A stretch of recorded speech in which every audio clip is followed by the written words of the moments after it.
Another way to make cells stand out is to use conditional highlighting.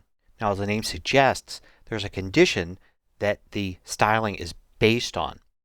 So, for instance, say we have a list of numbers here that's in this column. I got to select the entire column, and let's go to Cell, and you can see conditional highlighting here.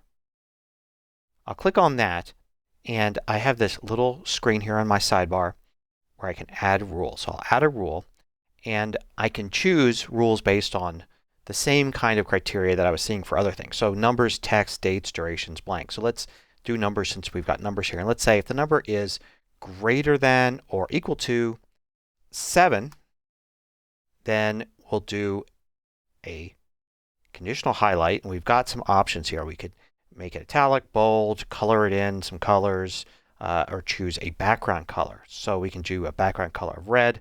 And we can see now that all of the cells that have a number greater than or equal to 7 are with a red background.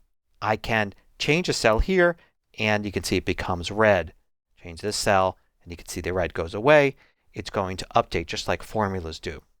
There's a lot of things that you could do with these. So, just to get some other numbers in here, I could, for instance, select this set here, the entire column, and let's do conditional highlighting here. And let's add a rule saying that if it's equal to, we'll do 5, then make it bold. And you can see the 2 5s are bold. We can add another rule here. So we can add a rule, and let's say if it's greater than 4, then we can set it to maybe an orange fill.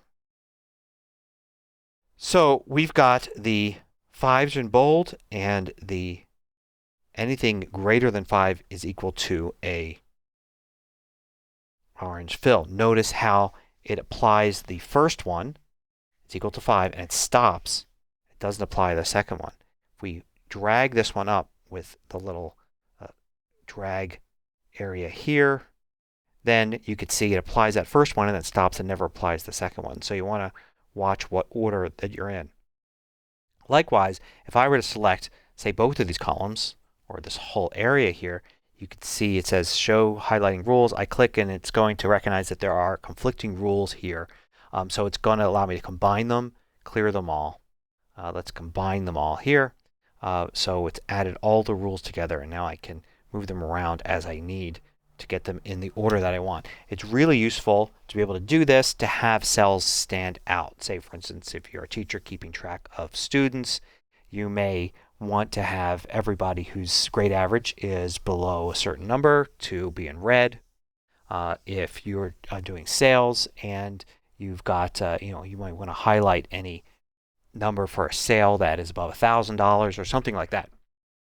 A lot of times people want to use conditional highlighting in ways it's not meant, to be able to go and say, oh, if a whole bunch of conditions are met, can this whole row be highlighted or something like that.